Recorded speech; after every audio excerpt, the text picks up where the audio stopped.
ஐயா, பாட்டங்காலத்து சொத்துக்களை இவங்க பசங்க 2 பேரும் பிரிச்சு எடுத்துக்கிட்டாங்க.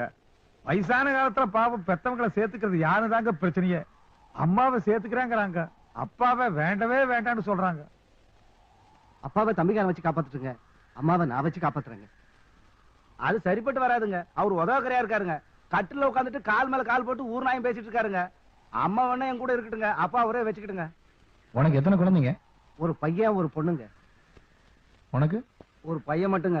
உங்க 2 பேர்லயும் யார் அம்மாவை வீட்டோட வச்சுக்கிறீங்களோ அவங்க தலைச்ச மொழி அப்பனோட அனுப்பிச்சு வரணும். வயசான காலத்துல அப்பனுக்கு துணையா இருக்கட்டும். அது எப்படிங்க 15 வருஷமா பாசமா வளர்த்த பிள்ளைய விட்டு கொடுக்க சொல்றீங்க? அதுவும் இல்லாம அவற்றை கஷ்டப்படுறதுக்கு என்ற மவளுக்கு என்ன தலையெழுத்துங்களா? நாங்க மட்டும் எங்க பிள்ளைய விட்டு கொடுக்க முடியுங்களாக்கும்? எங்களுக்கு எங்க புள்ள மேல பாசம் இருக்குங்க. கிழவனு வேணா நான் வச்சுக்கிறேனுங்க, அம்மா அவரே கூட்டிட்டு போட்டுங்க. என்னால முடியாது, நீ தான் வச்சுக்கணும். நீ சொல்லி நான் என்ன கேக்குறேன்? நீ சொல்லி நான் என்ன கேட்கிறேன்?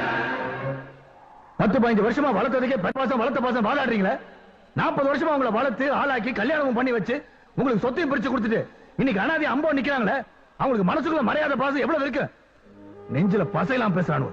10 மாசம் சுமந்து பத்தியம் இருந்து உங்களை பெத்து தொட்டில போட்டது அம்மானா, 10 காசு சம்பாதிச்சாலும் அதை பத்திரமா வீட்டுல கொண்டு வந்து கொடுத்து சோறாக்கி போட தோல்ல போட்டு வளர்த்தது அப்பண்டா.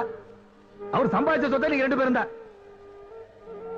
உங்க அம்மா மட்டும் சேர்த்து கொஞ்ச நேரத்துக்கு முன்னாடி அடிச்சுக்கிட்டீங்களே, அது ஏன்னு எனக்கு தெரியும்.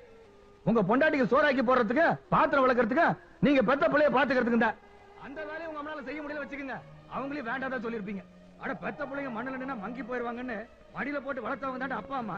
அவங்களுக்கு வயசானதுக்கு அப்புறம் கூட வச்சுக்கிட்டா உங்களுக்கு பாரமாவும் இருக்கு, ஏதாவது பேச காரமாவும் இருக்கு. 10 மாசம் குழந்தையில பல்லு வராம நீ பேச பேச்ச என்ற பையன் பல நாட்டு பாஷை பேசுறான்னு பெருமைப்பட்ட உங்க அப்பன்டா. இன்னைக்கு நீ நாக்கு மேல பல்ல போட்டு அந்த அப்பனே வேண்டான்றிய. உன்னை பெத்தவனுக்கு என்றா பெருமை?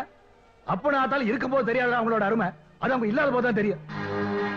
அப்பன ஆத்தாலும் கல்ல செலவைக்க சொல்ல, கால் வயிற்றுக்காவது கஞ்சி ஊத்த சொல்றேன். அப்பனுக்கு ஆத்தாளுக்கும் கோயில் கட்டி கும்பிட சொல்ல, கோயில் அவங்களை பிச்சை எடுக்க வச்சிடாதீங்க நான் சொல்றேன்.